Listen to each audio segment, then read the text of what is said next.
Hej, vi er gruppe 7, og vi har valgt spørgsmål 6, som er, hvad er fluorescens og fosforescens, og hvad er forskel mellem intersystem crossing og internal conversion.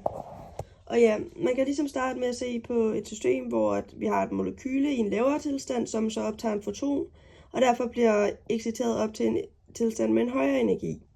Når det ligesom er sket, så bliver vi nødt til at tænke på en måde, den kan komme af med den her optagende energi igen, og ligesom ende ned i den elektroniske grundtilstand igen. Det kan så ske ved, at der for eksempel gennem sammenstød med andre molekyler, så vil den ligesom afgive en del af den her energi strålingsfrit, og på den her måde, der kalder man, at den vibrationelt relaxerer. Og det vil ligesom gøre, at molekylet ender i den vibrationelle grundtilstand af den exciterede elektroniske tilstand, og den ender så herned. Og som man måske kan fornemme ved energiforskellen fra her og her, altså være alt for stor, altså energiforskellen ned til den elektroniske grundtilstand, til at molekylet kan afgive den her energi mellem sammenstød. Den vil derfor sidde i den vibrationelle grundtilstand her, indtil der vil ske en spontan emission, og den ryger så ned til et af vibrationstilstandene ned i den elektroniske grundtilstand.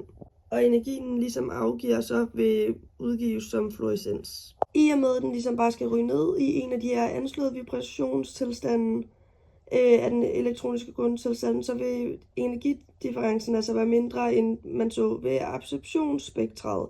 Og derfor vil fluorescensspektrummet også være forskudt til en lavere frekvens, og det er altså kun den her 0-0 overgang, som vil være det samme. Og det er altså, 0-0 overgangen, det er ligesom overgangen fra vibrationsgrundtilstanden af den ene elektrontilstand til vibrationsgrundtilstanden af den anden elektroniske tilstand.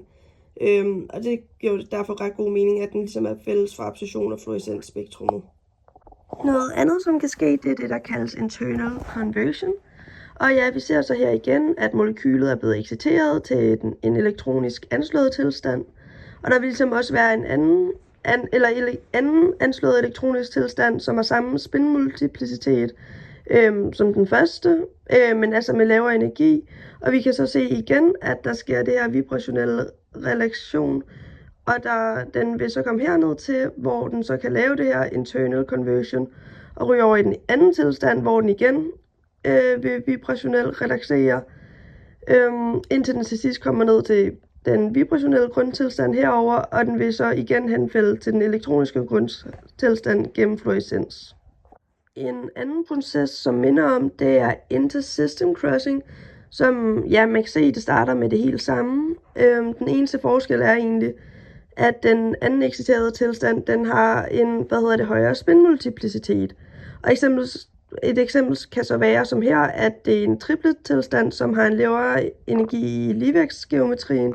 Og hvis de to anslåede tilstande så har, den samme energi ved en bestemt geometri, så kan molekylet altså strålingsfrit overgå fra den her tilstand over til den her. Og ja, det er så det her skift, der kaldes intersystem crossing. Og umiddelbart vil man måske tro, det var forbudt, fordi vi havde lært, at ændring i spindet, det skal være lige med 0 ud fra udvalgsreglerne. Men også som vi ligesom ved, så er udvalgsreglerne ikke eksakte, fordi de kommer ud fra en masse tilnærmelser. Så de fortæller ligesom mere noget omkring sandsynligheden for, at det her sker. Så at man ud fra udvalgsreglerne siger, at noget er forbudt, det betyder egentlig mere, at der bare er en rigtig lille sandsynlighed for, at det sker. Men man kan så også se, at med tungere atomer, så vil sandsynligheden stige, fordi at spin-banekoblingen også stiger. Og altså det er ligesom atomer på størrelse med svovl, hvor det her allerede ses. Så store skal de heller ikke være. Som man så kan se, så når molekylet igen ankommer til den anslåede tilstand, vil den som fluorescens afgive en del af sin energi strålingsfrit, indtil den ligesom befinder sig i den vibrationelle grundtilstand af den anslåede triplet tilstand nu.